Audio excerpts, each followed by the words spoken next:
Hello, everyone, and welcome to the Harmony Ball podcast. This episode is brought to you by the Westminster Chorus. Are you an a cappella singer in the Southern California area who is interested in singing at a very high level? Consider joining our chorus. For nearly 20 years, the Westminster Chorus has consistently set the bar in excellence in barbershop chorus singing, most recently becoming the champions of the 2019 Barbershop Harmony Society's International Chorus Contest. We set the highest score in society history! Find out how you can audition and join us on the risers at westminsterchorus.org.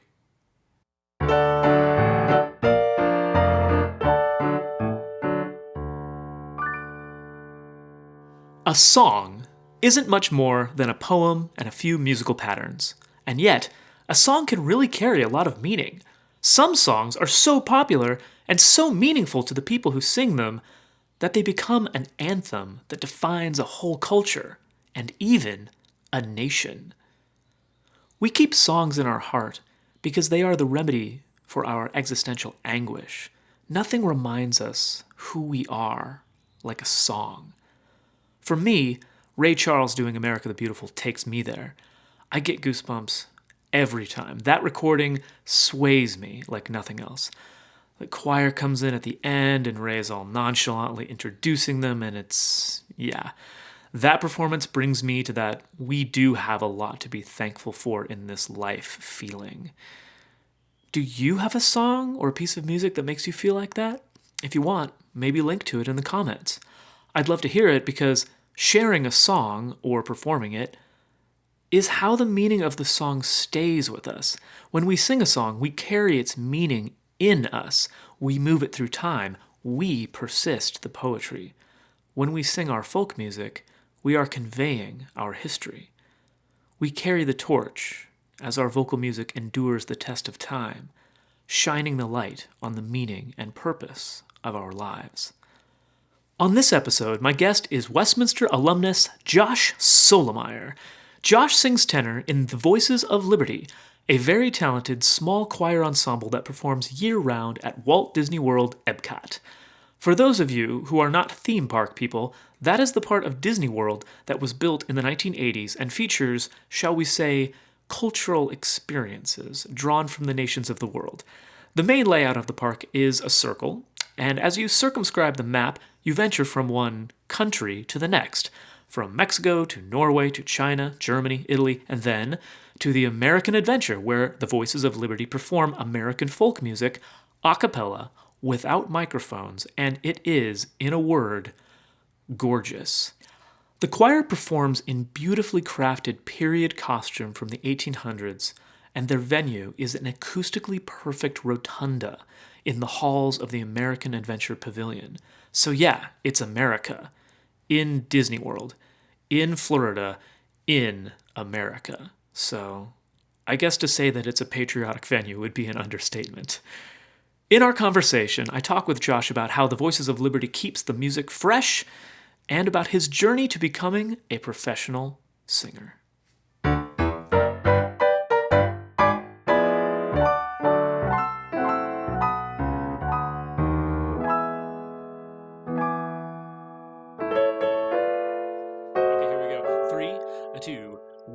Josh Szolomayer, welcome to the Harmony Eric Ball Wayne. podcast. Hi, how are you?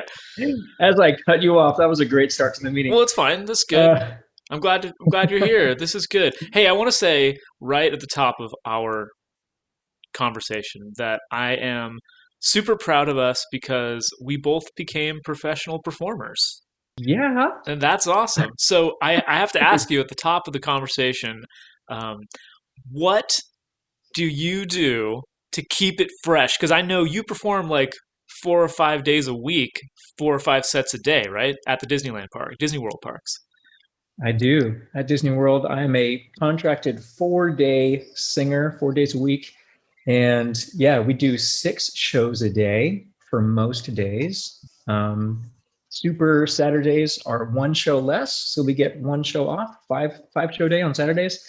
But yeah, every other day is 6 banging shows, and they're short. They're only about 15 minutes long, but yeah, that's a lot of repetition. And I've probably sung some of the songs like 1,000 times. Like Wow.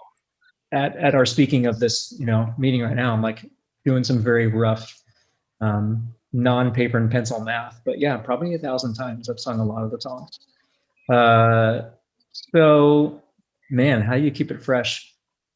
A fun thing with Voices of Liberty is that almost all the time that we're out on set, it's just super high level singing. That's what we're all geeking out about. That's what we're all going for, putting out the best show for the guests. So that in itself is a real like memory eater, if you want to talk like computer terms, which I'm not a computer geek, but something that crams our CPUs are like singing to the best level we can and tuning to the best level we can. And if that for whatever reason runs out, or if we're on, sometimes we have super awesome days where just it doesn't matter what we do, it's just everything is lining up, everything's sounding good.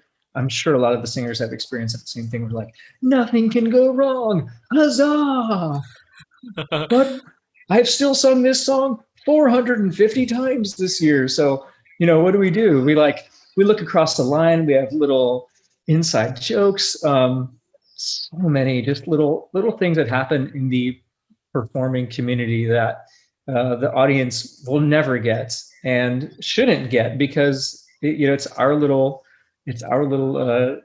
story or joke or whatever to have. So those definitely eat up some time and get a few laughs. I may or may not have broken several times on stage, and a couple of times almost in tears, like trying to suppress my laughter so hard that I am not phonating. I'm actually what, Tony DeRosa, many of the Barbershoppers obviously know him, iconic man and wonderful musician. He is our music director for the Voice of Liberty. So we are very fortunate to have him. But he coined a term called lamb tones. Lamb like the farm animal, and tones like music. And so, for example, if we're singing a passage that sounds like ooh, ooh, lamb tones would sound like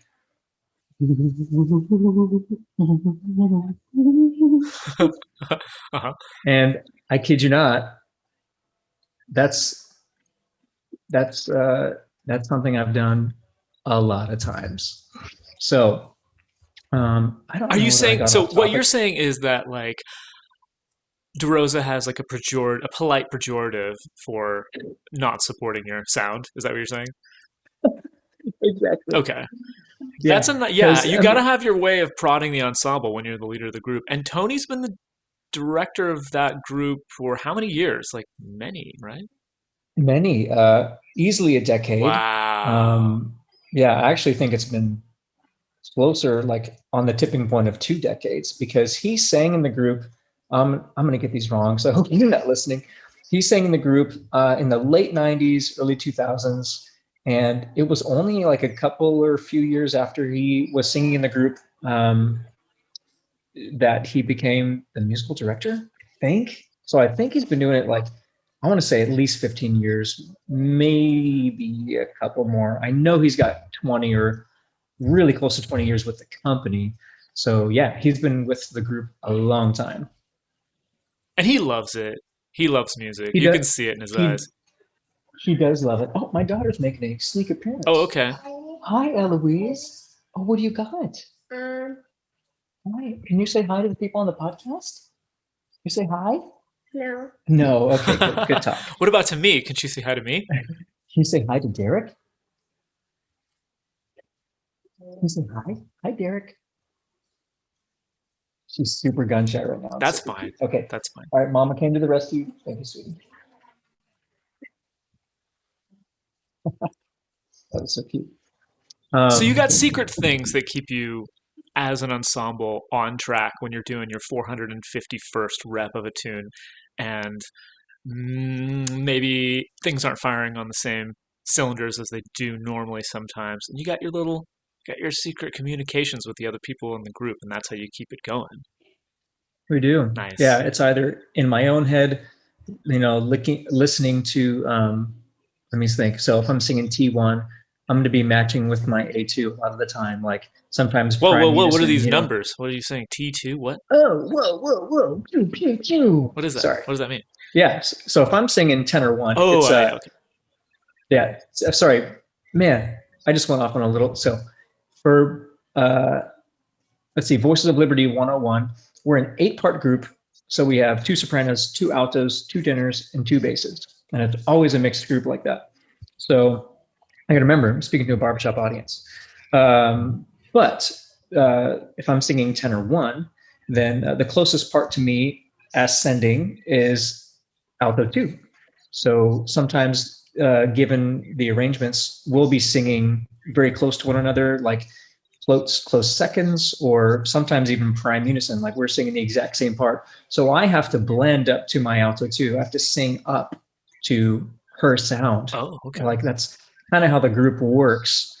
Is we're always going like top down for blending. So the second soprano sings like the first soprano, and then the first alto sings like the second soprano. And so kind of we're all feeding off each other to emulate that sound of the first soprano as best we can, with tonality Ooh, and this is timing and good. I'm getting all of the yeah. Voices of Liberty secrets. What are the other secrets that I can uncover that lead to excellent, top quality Disney level rotundra chord ringing? Yes, we could go off on a little tangent for sure. Tell me. We want to know. um, yeah, well, I mean that's one thing that I geek out of, if I'm looking for headspace to keep things interesting. But I mean, that also is the foundational approach to the group. One of the first things that we did, that we've all done in our audition processes, is Tony stands us all up in a straight line. There might be a dozen or 15 or 20 of us. We all stand shoulder to shoulder, and he goes from the highest voice, I think the highest voice, starts them on like a F above middle C or something, and has her sing just on a ooh, whatever that is, and then has a person next to her match that pitch and match, and we're going down the line, down the line, down the line. So of course, you're like, oh my god, it's coming to me, it's coming to me. But it's an exercise in just match the person next to you. And it's very simple. It's very intimidating. It's stupid how intimidating this exercise is, but it's done. It was done in my audition. I've heard of it done in others, so I'm sure he does it all the time, because he wants to see, like, just on a moment, can you drop the needle, so to speak, and just match the person next to you. Not perfectly. No one's perfect. We're all human, but he wants to hear what how our skills match up, and that's a very simple exercise to do that. So, with that in mind, we're always thinking about matching. And every song is a little different. Every part is a little different, whether I'm singing tenor 1 or tenor 2, or sometimes a little baritone. I get down to the baritone range depending on the song and what part I'm singing for the day. But that is something that we're constantly listening for. And this is an audience of ringers and tuners, so I'm sure they get it. You're always listening. That's part of the joy of the hobby. Is like, okay, who can I match to? Oh, I'm locking an octave here. Okay. Oh, who am I? A2 singing a 5. I got to lock that 5. All of that geeky part singer stuff. And the more we sing the songs, it's kind of funny, because I said, like, oh my gosh, it's the 1,000th time I was telling this song. But you also know the song like the back of your hand. So when it's a really good group on those really, really tight days, I can go, okay, I know this part's coming up. I'm going to smack this octave with whoever is next to me, or adjacent to me, or whatever. And so that's a big part of, like, just being in the group, is listening louder than you sing. Like, always got your ears on. Ooh, listening louder than you sing. I like that. So if I understand you correctly, what you're saying is one of the things that pulls you through your intense workload as a professional is anticipating moments in the arrangement where you get to, like, hit harmonies that you're looking forward to. Is that right? Yes. Oh, that's cool. Yeah.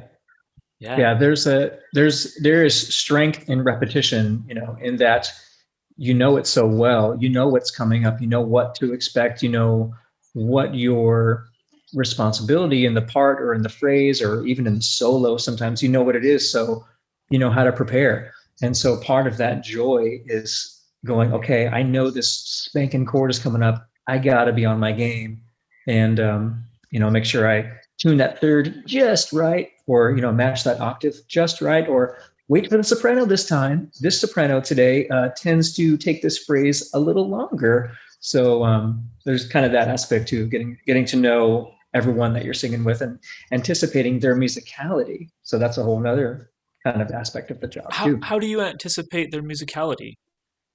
Because everyone has habits, phrasing habits, like specifically phrasing, and sometimes tuning, which is fun.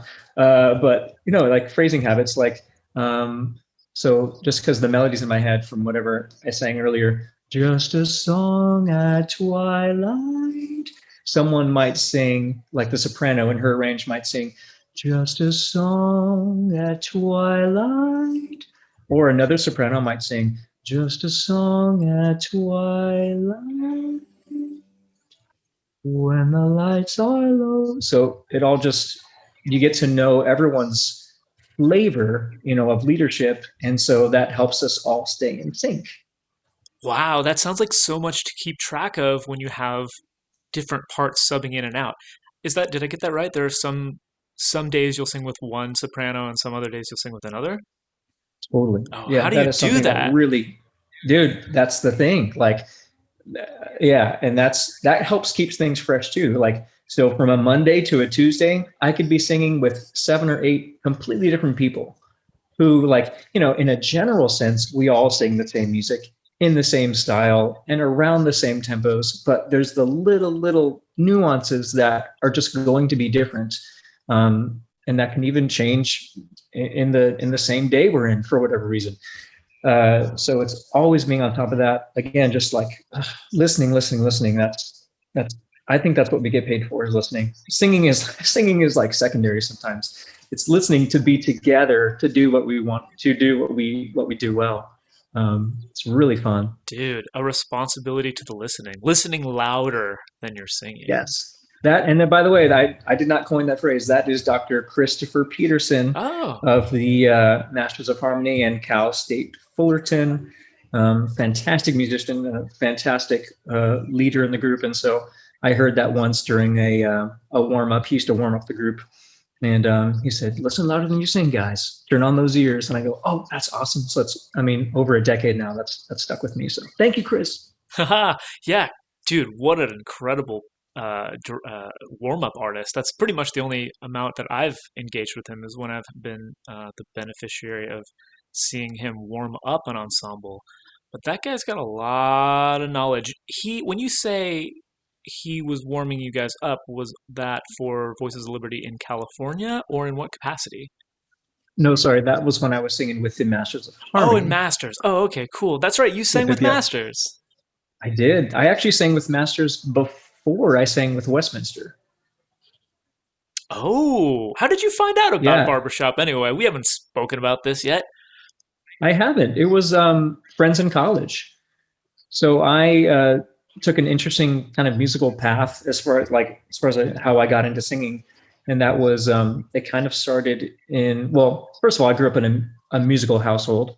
So my brother all learned the trombone and piano by ear, and he used to whistle, and he had a great singing voice, and so we weren't related by blood. I was adopted into my family, so we were all like kind of foster children together. But he was a lot older than me, had a lot of musical experience, and so I kind of grew up around that, and started playing piano at the age of 9. Just again learned by ear. Took a couple of lessons, learned how to basically read music, but just kind of piddled until I got into elementary school. Is where I decided to pick up the trombone, and for those who know the instrument, it's touchy feely. It's like a fretless guitar. Like, you have to know where to place the slide in order to get the note. So that was, I think, my very fundamental um, introduction to tuning, like how to feel through tuning. Like, oh, if I move the slide up too close to me, it's going to go high in pitch. So I got to know right where to put that. So at a young age, I was being introduced to that idea, like not just pressing a lever or putting your finger over a fret, but it's all malleable. So fast forward to, I guess, high school. I dropped out of high school, fun fact, and joined college to pursue music when I was 18, because that's what I wanted to do. That's what I decided to go for. So I was actually a guitarist. I played bass guitar. I was super into that. Followed guys like Flea from the Chili Peppers and Victor Wooten and Jaco Pastorius and all those crazy cats, and tried to emulate them as best I could, as anyone starting out in music does, is who can I copy, to get my experience. And so I went to college thinking I was going to be this, striving bass guitarist. And I did a little bit of singing in like a junior high and high school band. So going into college, I thought, hey, why don't I take a beginning voice class and see what this singing thing is all about? Like, see what formal education has to say.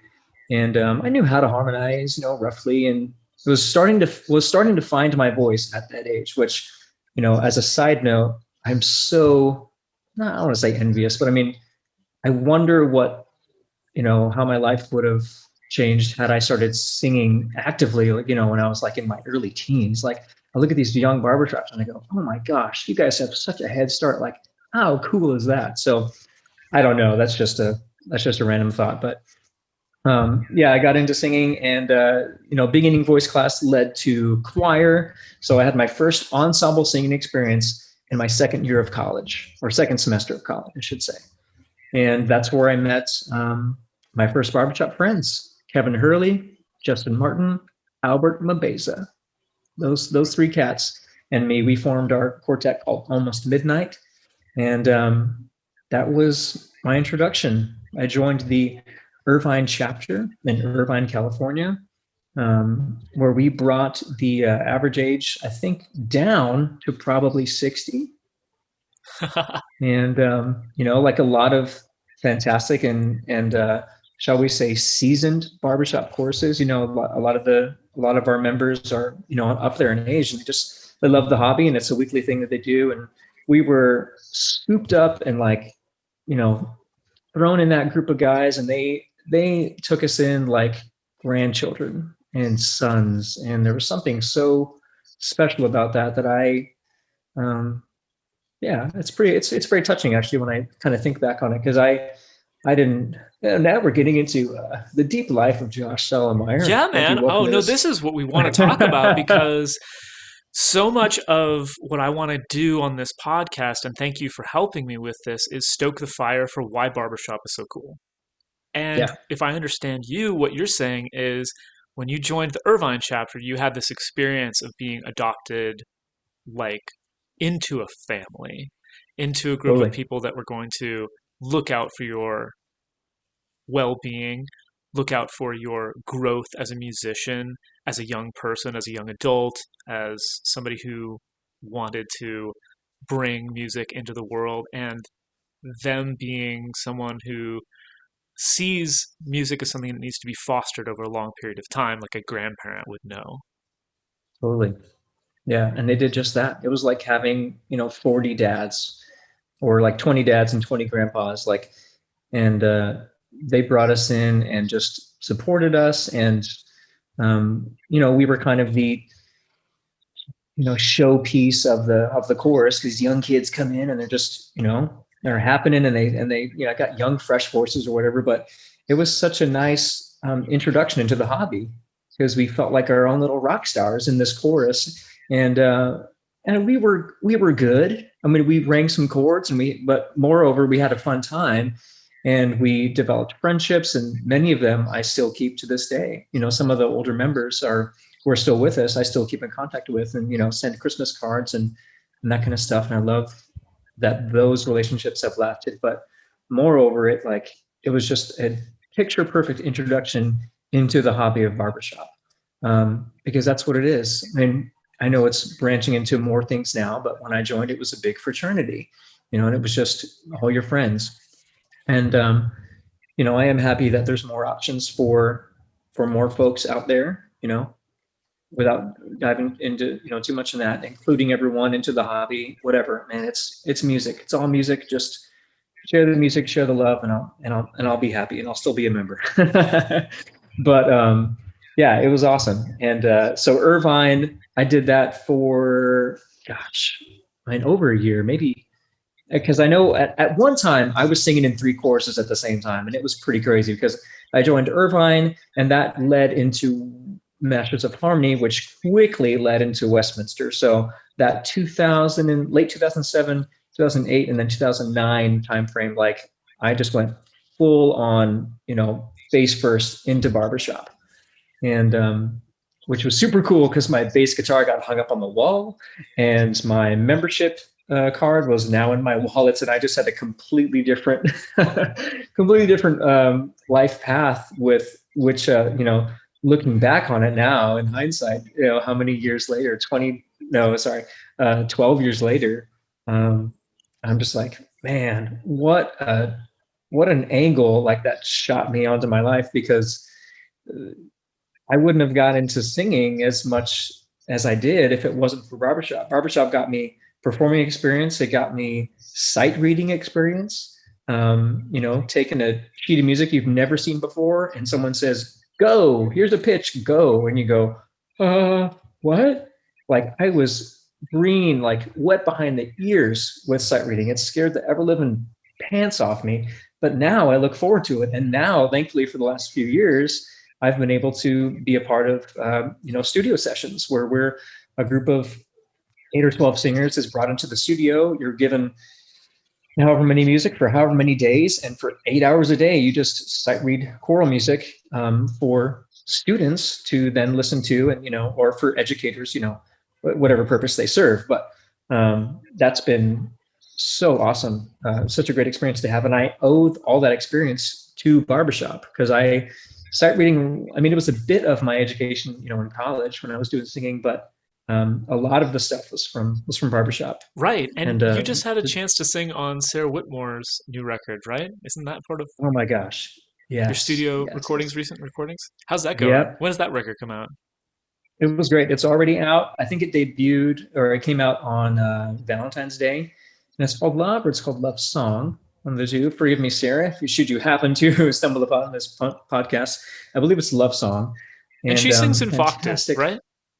She does. She is the alto. I think she's the swing alto. So she sings the middle alto. They have three, almost three on every part. So she's the middle alto, I believe, in the group octave.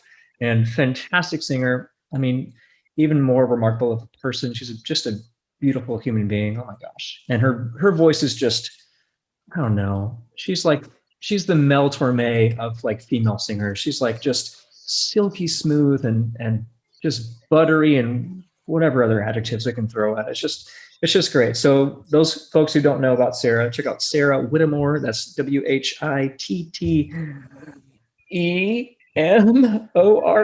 I think. And beautiful redhead. You'll find her. And so to answer your question, a group of us, I think it was 6 of us, was brought into the studio to do some BGVs, background vocals, on her on one song in her album. She featured a lot of talent around town, which is really generous of her, as a solo artist to do. So instrumentalist, she's got other singers. Evoctive, of course, is featured in one of her songs, and really like well-rounded as far as, I think she used upwards of like 20 or 25 musicians around town. Oh wow, that's cool. 25. That's a big call. Really cool. Yeah. That's so cool. Way to go. Yeah, Mel Tormey of the female voice. That's I was listening to Mel Tormey earlier today, and that guy likes to throw in some 9 chords at the end of his tunes, I've noticed. Yes, he does. It's like, I'm not going to sing no tonic here at the end of my song. No, sir. I'm going to choose alto notes. So that's an apt description. Hey, man, tell me about The Crush. Oh, my gosh. So The Crush was formed before I joined them. I don't know. I think they formed around, I'm going to butcher this, 2007, 2005, somewhere around there. I joined Westminster in 2009, I believe, just before you guys went to Nashville, and I wasn't qualified to be on the stage with you, but I was a brand new member. And so I think the Crush performed that year. And then it was the following year, 2010, that the personnel change happened. And I popped in after a kind of a live audition in front of Mr. Mark Hale, which I vividly remember. That was a lot of fun. And so yeah, we did our thing up until a couple of years after I moved here. So we had a good handful of years together, and what a great group of guys. John Brockman, Paul Tabone, Matt Gray, and yeah, gosh, Kansas City, Las Vegas, one CD we have to our name. A lot of fun. Barbershop And all is Westminster fun. guys too. Barbershop is fun, especially when you're singing in a quartet inside of your chapter and you're the best quartet in your chapter. Oh my Right? gosh. Well, I know, we weren't, I don't know, we weren't striving for that by any I means, mean, but I because mean, OC Times wasn't showing up at that point, right? They weren't in the chorus yeah, anymore. who? No, no, that was, yeah. And we, and of course we idolized those guys kind of, going into quartet singing too. They were uh, a local group to look up to, and we all know them, very well, obviously, all being in the same group and everything. And yeah, we were really fortunate to be, in the spot we were in when we were in Westminster, and utilized a lot by the chorus, and having features on the album, which was wonderful. The first album, I think, or the second album, I should say, we were part of. And man, little side note, I always think of you, Derek, when I hear "Good morning, sun, I am a bird." Yeah, man, Still fighting it. that's a great tune. I listened to the recording that I made I put my phone in my pocket when we did that song in Dortmund at Bing, Right and I on. put the recording on the internet, and so I like searched around and found it this morning. Oh, that's And awesome.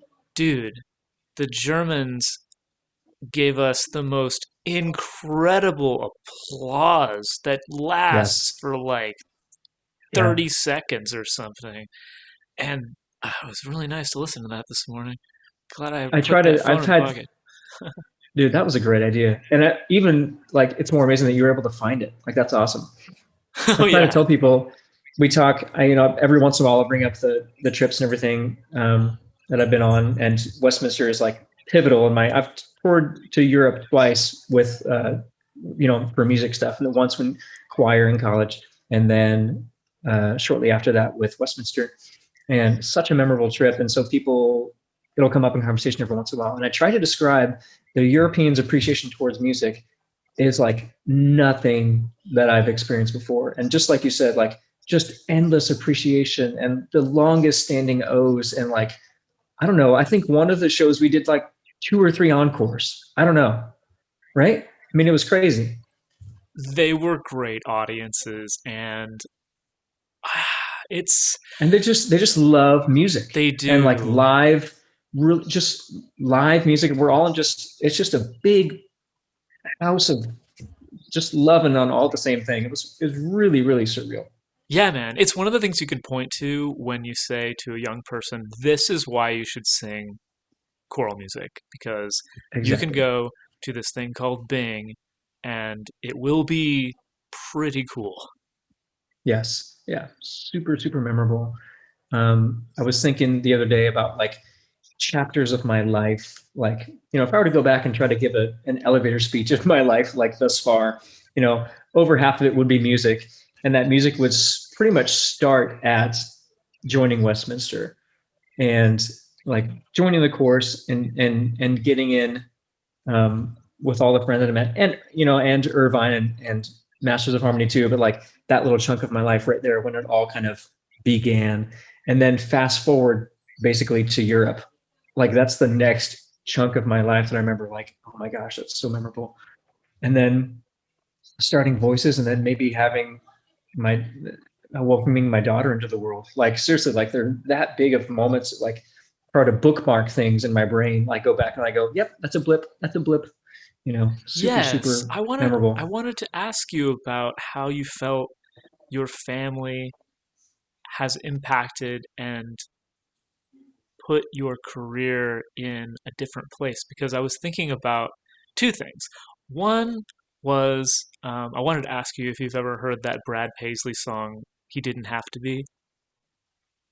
Because I Mm, heard it on the radio yesterday and I really thought of you. Have you heard that tune?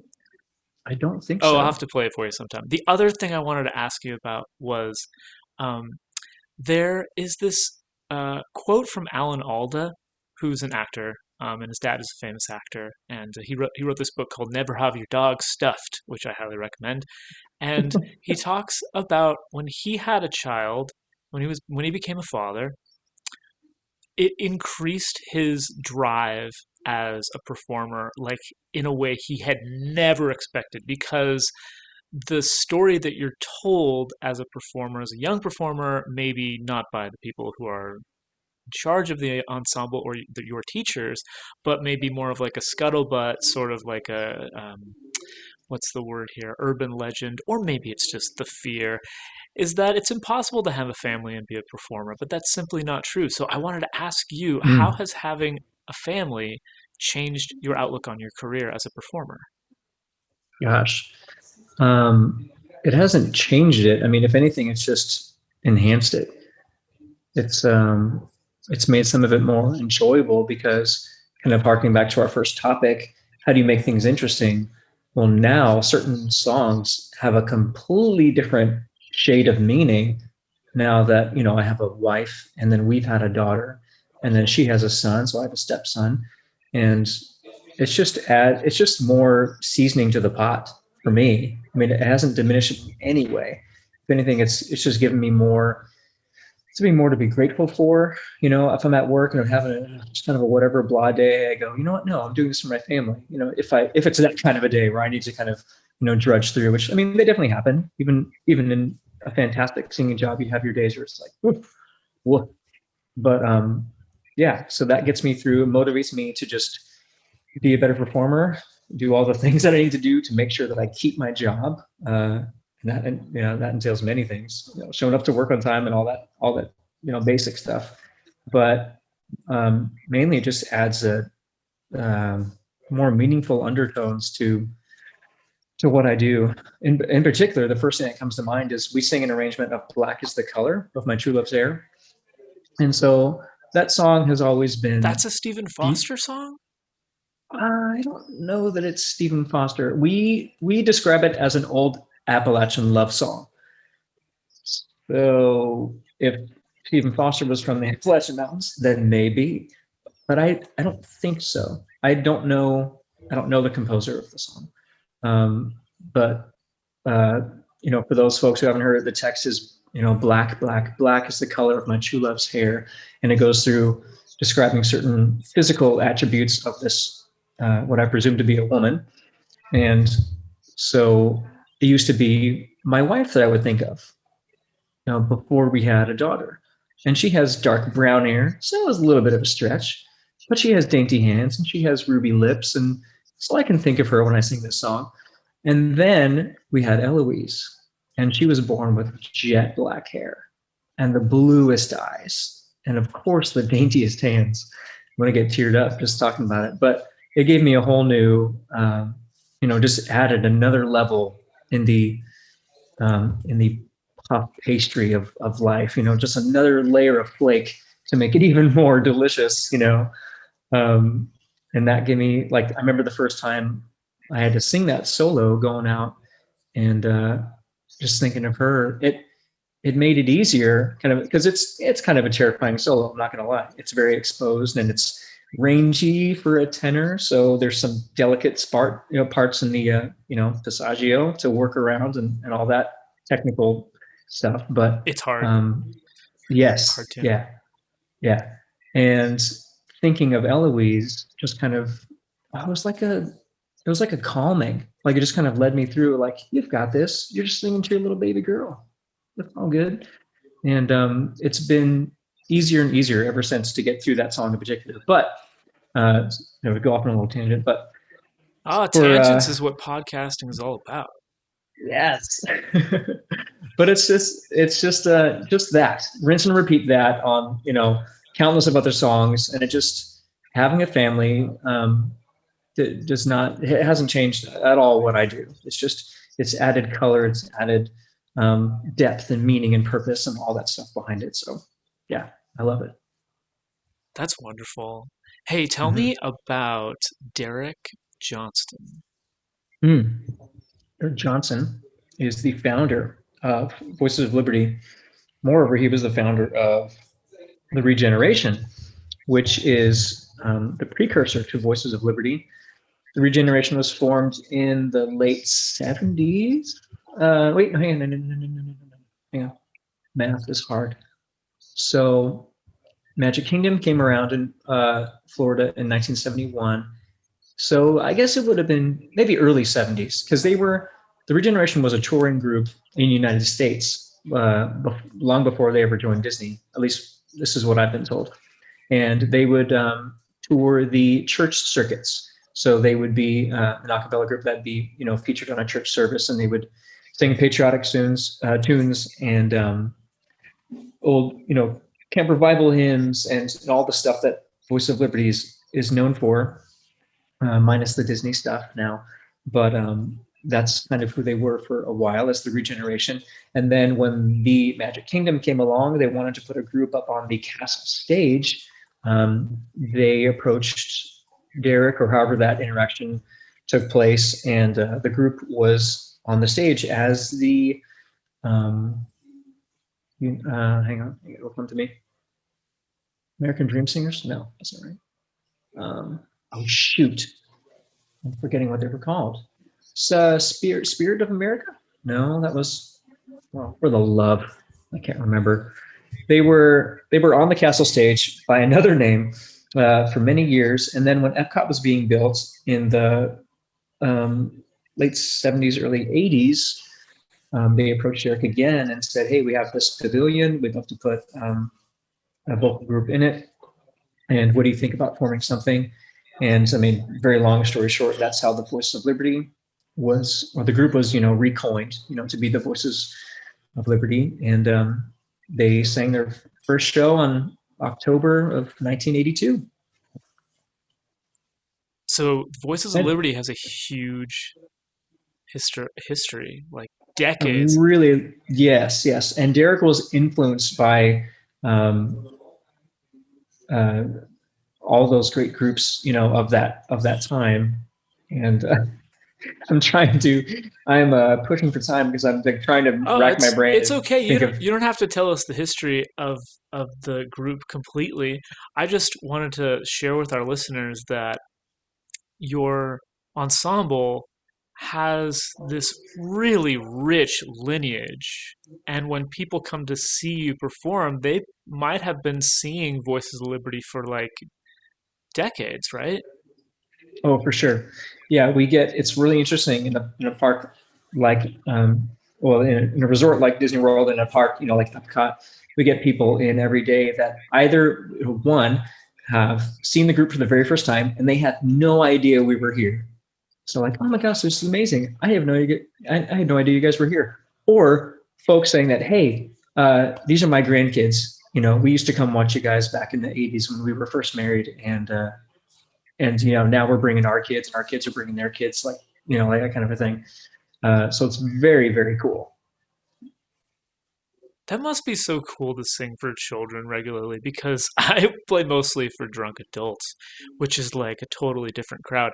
And well, so do we sometimes. Oh, okay, yeah, but you have pageantry and like costumes and like beautiful architecture, and like by the time people get all the way to American Adventure, they've really soaked it in. Like you guys are in like the prime location, right? For like their experience. It's like peaks, like at the end, like it's like a big circle, right? Epcot.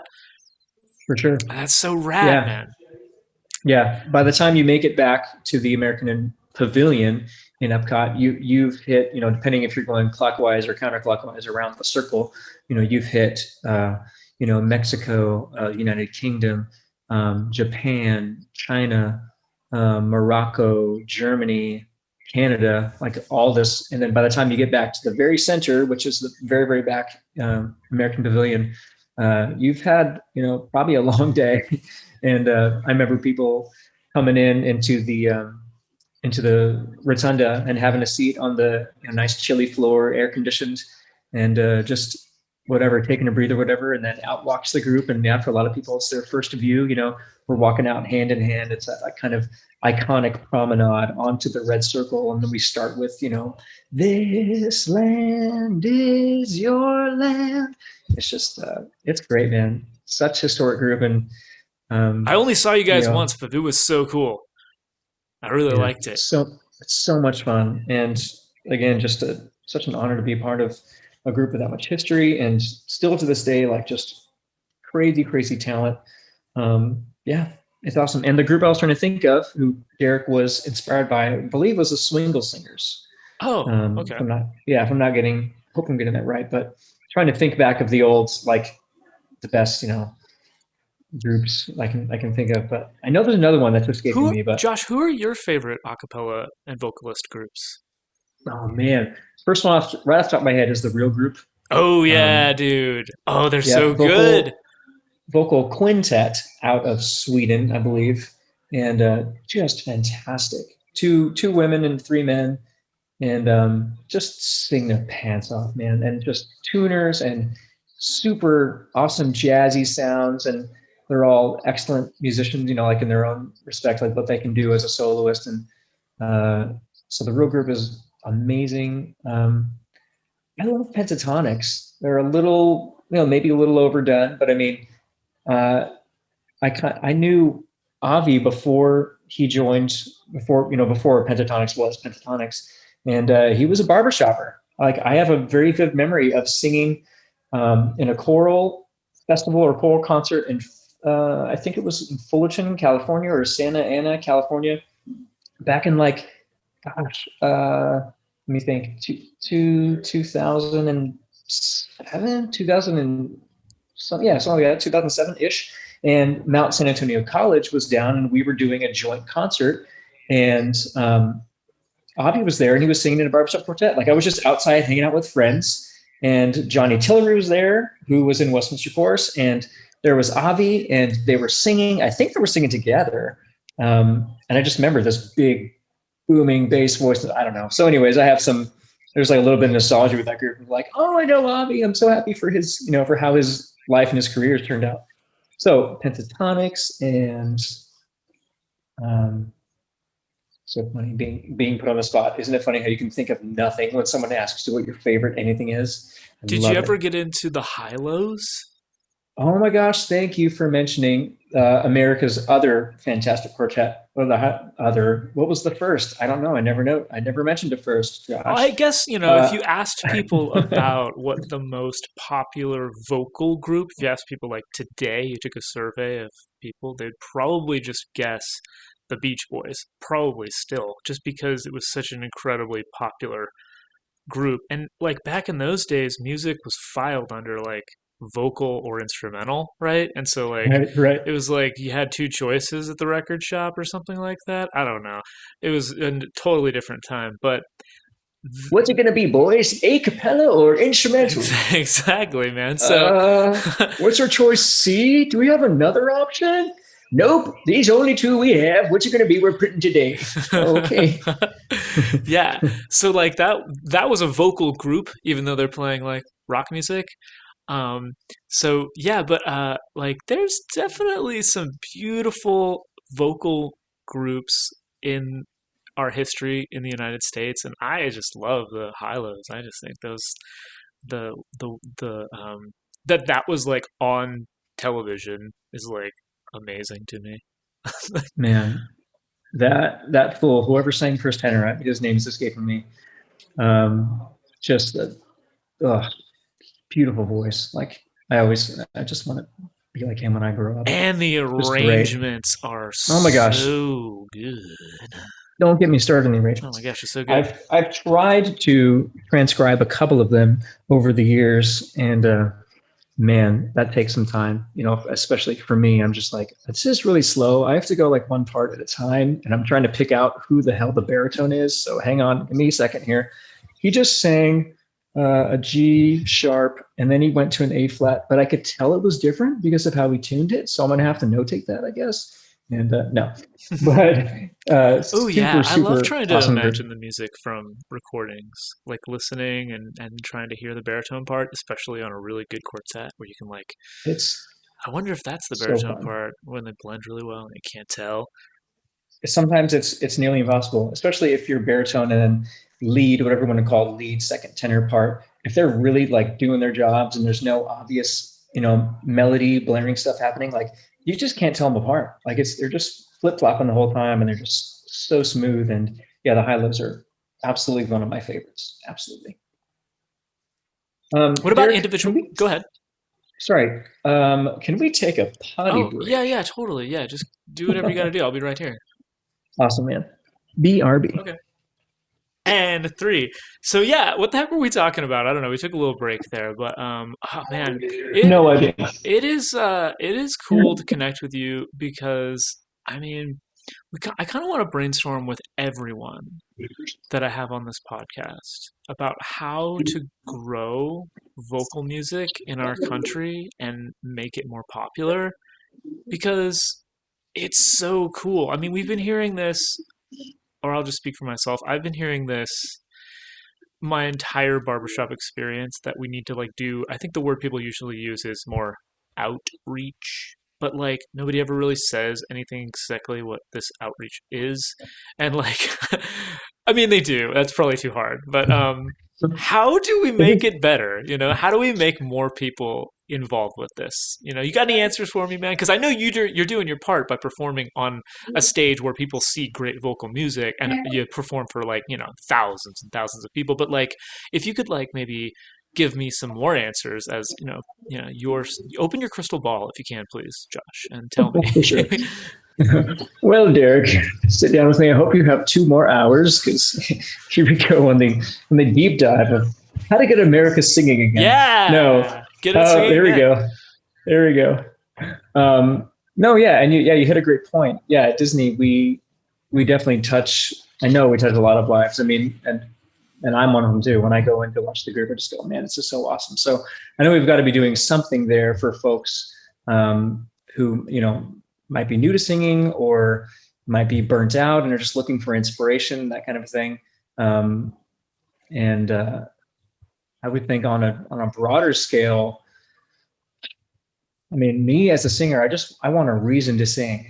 I want to be I want to be inspired and I want to be inspiring at the same time.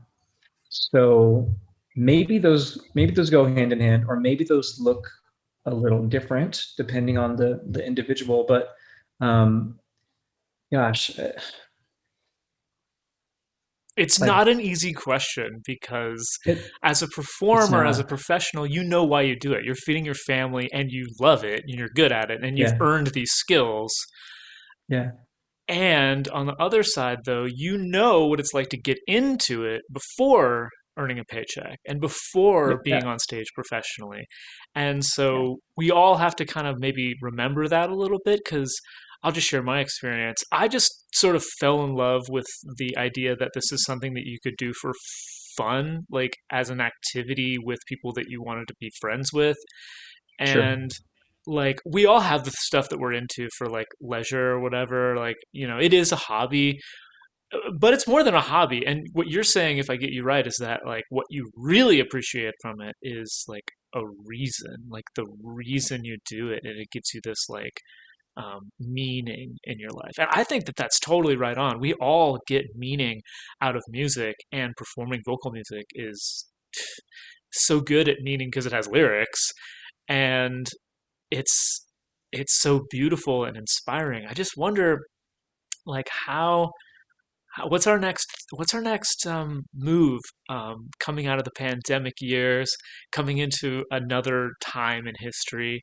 Do you think that when you see people come to the park, do you see do you see that they have any like do they feel different to you now that we're moving like into this sort of post-pandemic life, or what can happen in the future for Well, vocalists? what I noticed as soon as we returned in November of last year was um, how thirsty people were for live music. So that could have easily just been because we're coming off this lockdown of whatever ended up being 2 weeks. Is that how long it was? Yeah, 2 weeks. So however long it ended up being, months and months and months, and people are coming to the park for the first time and they're like, oh my gosh, this person's holding a microphone and I can hear them, and they're like 12 feet away from me. So it was kind of a revisiting that. So we saw kind of an uptick in the appreciation. I think even from our normal standards, people just seem to be really, really glad to see live music again, which was it was refreshing. It was really reassuring, especially because it was our first time performing in however many months too. So there was that aspect too. But I think uh, going a little more like broader in the answer, maybe it's like the word of like tangibility. Because I'm thinking like I sing because it's my job and everything, but I also sing for a reason. I sing because I love it, and I know there's that simple element right there. Like people just loving to sing is the whole reason that the society was formed uh, to begin with. I would argue it's the whole reason anybody sings ever. Just because you love doing it. And so naturally you would form together like-minded people, and there we have 1938, Society for the Preservation, and here we are today. But tangibility, something, because oh my gosh, in this world, I think we were talking about this the other day, like there's so much that can be just like digitalized and so impersonal and from a distance, and it's like I miss the in-person, I just freaking miss hugging people. Yeah. Hey, Derek. Yeah. Like there's that like simple aspect of life nowadays. Hello. I just miss putting my arms around somebody and saying, hey, brother, good to see you, man. And so I can't wait till that's back.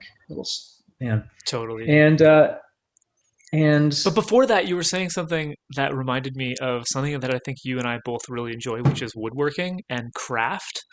Like last time yeah, we chatted, we were speaking about sojuban and the burning of the awesome finish. yes. There's this beautiful technique where you take a nice open grain piece of wood and you torch it. You put fire to the wood on purpose. And then before it's burnt to smithereens, there's a strategic point in which you stop, you quench it, you douse it with water, whatever. And then you take a wire brush and you get all that char away. And then what you're left with is this beautiful, textured, and like colorful and rich, like charred piece of wood. You can see all the grain, you can see the growth rings and all the characteristics in it. And like, yeah, that is a very like small example of like I'd love just tangibility in things. I got into woodworking because it was something I love to do with my hands, and because it's real. You can put your hands on it and you know geek out and deep dive into how to make things and all that stuff too. So I mean, that I don't know, that love for something, that all just translates into singing as well for me. I do it because I love it, because it's tangible, and for the most part, up until all this craziness, you can put your hands on it, so to speak. You can stand next to your brother and put your hand on the shoulder as you're singing a song, and it's immersive, and it's visceral, the right word. I'm trying to think of Yeah, more descriptors visceral. here. Yeah. Yeah, it's just real. It's tangible. It's not over a screen. I know we're making do with what we have, in this climate right now. And the virtual thing is super cool. And there's a lot of neat aspects of that. But um, you know, I want to smell the guy's breath next to me. Not really, but you know what I mean. I miss that aspect of it for sure. I hear And what you're so, saying. gosh, how to circle back and answer your question about inspiring people to want to sing more. Um, there needs to be a purpose behind it. I don't think anyone's going to do anything they don't enjoy. So yeah, I get how outreach does that. If a chorus goes into the community and does something, um, maybe there's even virtual outreach things that are happening too. But uh, gosh, I don't even know if the long answer might be that I don't even have an answer. It just That's needs, honest. I also don't have the best answer on this. And I do. Whoever it's gonna, sorry, Go ahead. whoever it's going to touch, I think it will have touched for a reason.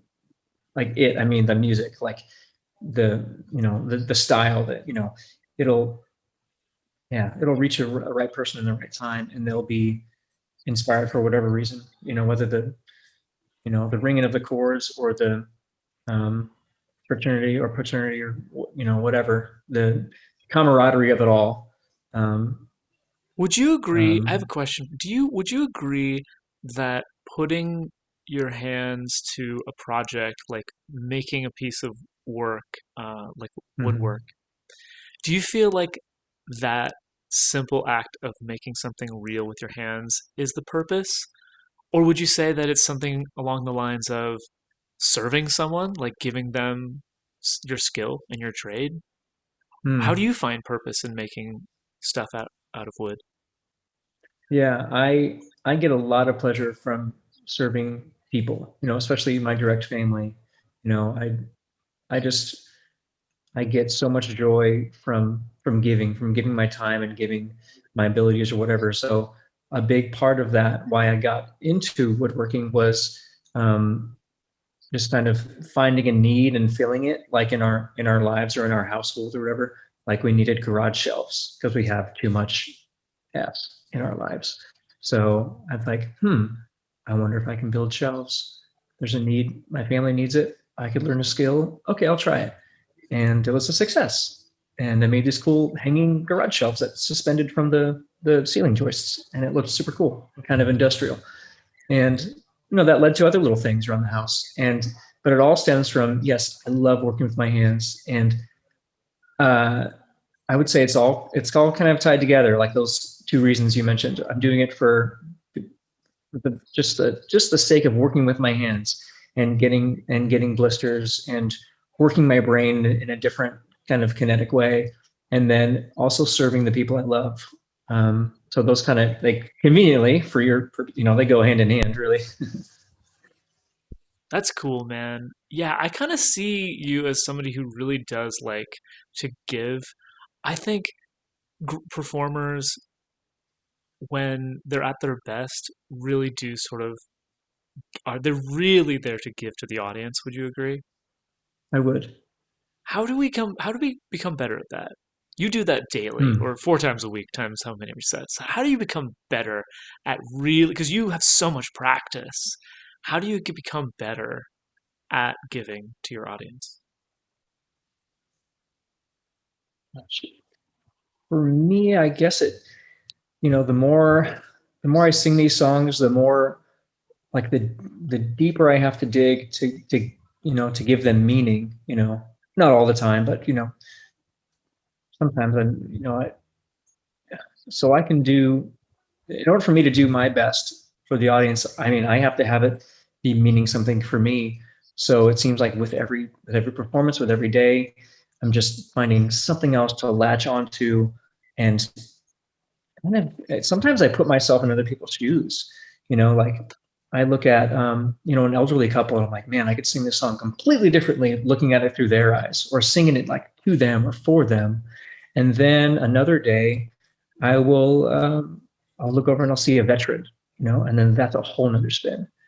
And another day I'll look, and there's a little family, a husband, wife, and two kids. And I go, man, I can sing this song to them, and have certain things mean different things. And I know it's all kind of sort of vague, but I mean, um, Do you find meaning in singing for your country? I do. And it's funny. That's an interesting question, because with things going the way they are, like, sometimes I battle with whether I'm proud to be an American. I really hope that doesn't come off too horribly, but I mean, I'm just being honest. Like, oh man, I love this country, but good Lord, the people who run it, or whatever's going on behind the scenes, just really makes it hard to want to look up to that flag and believe all the things that the patriotic group like the Voice of Liberty sings about, daily. It's really, like, sometimes it's in that aspect of it is a real internal struggle. But you still But I do it. do love, yes, I do, because there's still something inside me that does love where I live, and I want it to be better. And so that kind of fuels me to hold on to whatever I'm holding on to. Yeah, that's an interesting question. I also feel conflicted about to what ideals I serve in terms of where I live, because there is no perfect place, and there are many challenges that we have yet to rise to as a population. And I also think what's so interesting about being a performer, and maybe you feel this way, is we are the ones who get to lead the parade, carry the torch, move things towards a certain ideal with our purpose, with our meaning, because music does that. It's lightweight, Hmm. it's written down on a piece of paper, it can travel really fast, it can inspire very quickly, and especially songs are key. They're just so good at that, transferring ethos and philosophy and thoughts and emotions very quickly, particularly. Mhm. And this is something that I just find so fascinating. And I don't know if I've ever shared this with you, but I learned something about how the brain works. So there's the way that your ear is wired into your brain. It kind of goes through a different part of your brain than the optic nerve, so it's kind of connected to a more like primal, or like just an older part of the brain. And so when you're listening to something, you're sort of doing a different sort of physiological thing. One way that the text I read on this subject explained it was, when you are in when you're in, like, say, a park or something, or when you're, like, say, a hunter in a forest, you can hear a predator faster than you can smell them or see them, because humans don't really have the best sense of smell, and sometimes you can't see very well, but you can hear quite well. And so the brain is like wired into this different emotional state when we're listening to things. And when we listen to patriotic music, we're sort of wiring into that, like, fight or flight mechanism of the human species. And it's just Hmm. it's so powerful. And so there's your meaning, kind of, where like, one of the trade-offs for us as performers is uh, we get to sort of move people faster, because just that's the nature of music. And Yeah. I when you were talking, that what you said about singing um, for an older couple that's in the audience, or to them, or you see someone who's a member of the armed services in your audience, and you feel like you're given the opportunity to perform, maybe not to them, but like for them. I think it, I Mhm. think I think your part in your show, if I'm not mistaken, I'd love you to tell our listeners about this, is geared for that, right? Totally. Yeah, we can. Um, if we're singing for like one person that is moved and a little shaken to the core or whatever by our music, then we've done our jobs for the day. If that's what you're asking, I mean, like there's our purpose. Um, that's all we're about at Disney is making the magic, so to speak. And we try to in our training, everything for the group, just as a general note for the performer, to look out and and seek those members of the audience, and lock eyes with them if you can, just for a moment, just to break the wall a little bit, and say, hey, I'm here, I'm singing, and you're listening, and my meaning of this song might be different from yours, but I hope to God it means something. And I hope that you're not looking at your phone. And I hope you're enjoying this moment. And it makes a little bit of magic, to use that very general term, but everyone's magic's a little different. So yeah, when I'm looking at that older couple, or the kids, or the veteran, or I'm singing to them, I'm singing for them, I'm singing as them sometimes, to change it up. I'm like, what would this song mean to me if I were that person right now? So there's a lot of levels complexity and meaning that we can share and experience in singing that is like, it's truly unique. And that adds for a lot of variety if you let it, if you can go there in the space, in the moments, and kind of step into those different realms. It's great, and it adds purpose, it adds color, it's all that good stuff, all the spice of life, man. Does the Why we ensemble got to get more people singing, Yeah, more people singing. totally. Does voices, when you go off stage, compare notes on those subjects? I'm so interested in the machinations of your group because I keep coming back to this. It's so amazing to me that this group works so much and consistently. Like, it's awesome. That's like, there must be some secrets that I haven't found out yet, because I don't. That's just like, do you compare notes about the audience, or what? How do you, when you go off stage, do you guys break character, or like what? How does it work? Like, what is it like to do? Tell me what it's like to do your job. I really want to know. Yeah, it's awesome. We are not character performers or singers. When I go up on the stage, I am Josh. And this would especially hold true like when we're back in our rotunda garb. When I'm wearing a suit from the 1840s, I'm not so and so from so and so time. I'm just Josh. We're just depicting an era, long, long ago. That was long, long ago. So there's no we're not when you go backstage, we're not breaking any kind of formal character, but I mean, regarding notes about the audience or kind of on that topic, we do sometimes. Honestly, it's funny because in a day in the life of like going to voices, we show up about 45 minutes before our scheduled first show time, and then we have time to change, and we do a little warm up. And our warm up for the day is not a traditional warm up from a singer technical perspective. It's more of a like tune up your ears kind of a thing. We're expected to show up to work, from the moment we clock in, we're expected to be warm and ready to go from a singer's standpoint. So when we gather as a group, we're really just listening in to what's the personnel we have on today, who's doing what, who's singing what parts. Let's just like tune up our ears. Like it's just getting ready kind of like that for the day.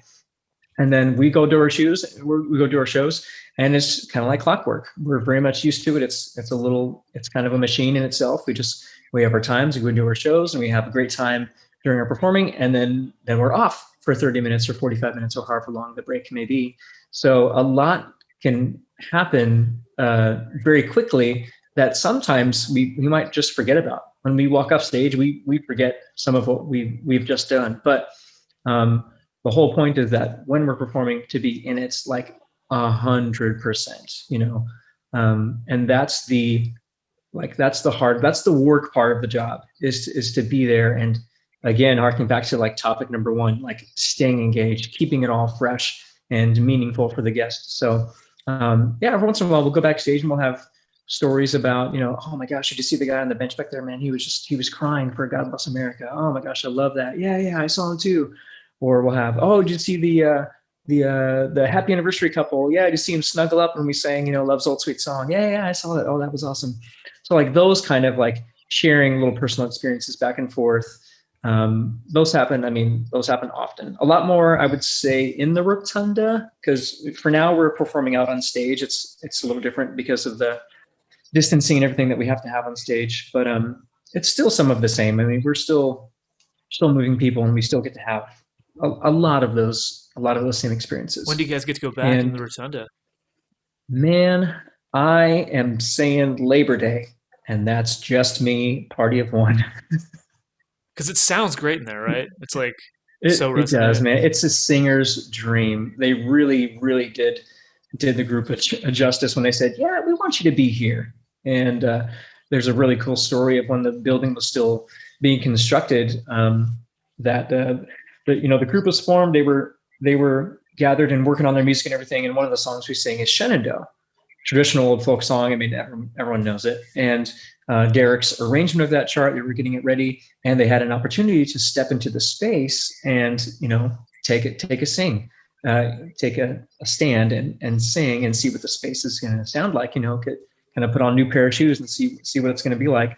And so they were able to do that, but it was amidst all the construction. So there were railings being constructed, and I don't even know if this, part of the ceiling was unfinished, but they were jackhammers and, saws, all this kind of stuff. And they just kind of walked out with their hard hats. Like, well, here we go. We're just going to kind of stand in our formation. And Derek started the group, and, it's very simple men's unison. Oh, Shenandoah, how long do I hear you? And then just like a movie, so I'm told, is the guys put down their tools, and like one by one they kind of walk over the balcony. It's a 2-story, the balcony, and they just stand there and they listen, and they sang the whole song. And like when they finished, it was dead quiet. And I'm just told that it was a very reverent, time to experience before the building was even completed. They were making magic for the carpenters and for the construction workers. And so that song in particular, to this day, it's so simple and so beautiful, but it holds a lot of weight. So for us as the singer, we want to do that song justice. This is kind of a little insight into, Voices lore. But that song in particular, if you ever hear Shenandoah, it's like, just know that, a few of us are thinking, oh, don't mess it up. Well, there's a lot hinging on there's a lot in this song. This is the first song ever sung in this space. So, do your best to pretend like Derek's standing right in front of you, which he would do. He would get right in your face and give you a note. He was a very, very personal director in that sense. So very, very intimidating, in a good way. But yeah, lots of history there. So that's a fun little note about that. I got love that story. Again, didn't I? Oh, that's great. No, that's what we're here to do, man. I love that story. That's so beautiful. I can see the construction workers watching and listening. And I believe it too, because I know that people that provide their labor to build the country need music, and they love music. And it's part of being somebody who makes things is having a song. And that's a great thing about, about music and a cappella specifically, is that people who don't even know they love music. They don't even know why. All they know is that they're sitting there and this sound is happening, and all of a sudden they're wiping their eyes.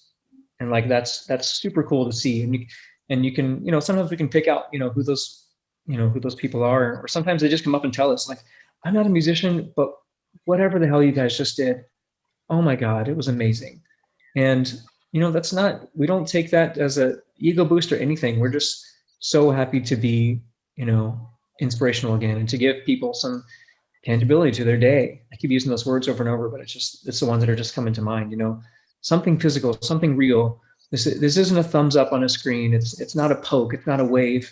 This is real sound waves, going past your ears, and we're standing right in front of you, and you're experiencing this in real time. And there's something just truly magical about that. And I think that, not as a solution, but as another, reason or catalyst, for why we need more singing, more music in public. People love it. Like, I've been a part of just pickup quartets or tag singing or whatever in freaking Taco Bell parking lots, and people just eat it up because there's something just infectious that it just catches your ear, and you go, what the heck's going on over there? Oh, those boys are, what are they? Listen to them, Helen. They're singing, Sweet Adeline or whatever. It's just totally, it's just super cool. Yeah.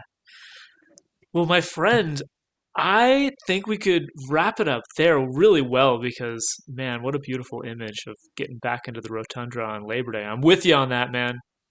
I'll be the second one to believe in that for you.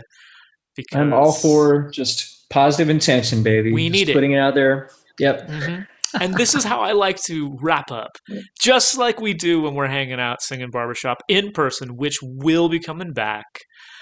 Yes. I think we need to pick a tag so that the next time you and I are in person, don't know when that's going to be. Maybe it's Pasadena 2022 at the Midwinter Convention, which would be a cool journey to come out if maybe you guys wanted to come visit.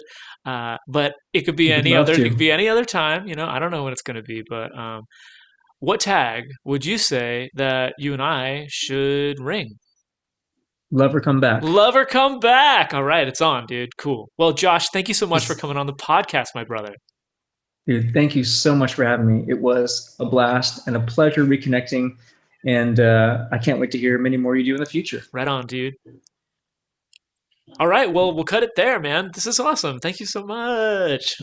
Yeah, man. Dude, that was super, so fun. Thank you, thank you, thank you. I'd like to thank my guest, Josh Szolomayer. Be sure to see The Voices of Liberty if you are on vacation in Disney World. I hope you had fun on this episode. I sure did. And I'll see you on the next one. Until then, I'm Derek Wayne saying, keep the dream alive.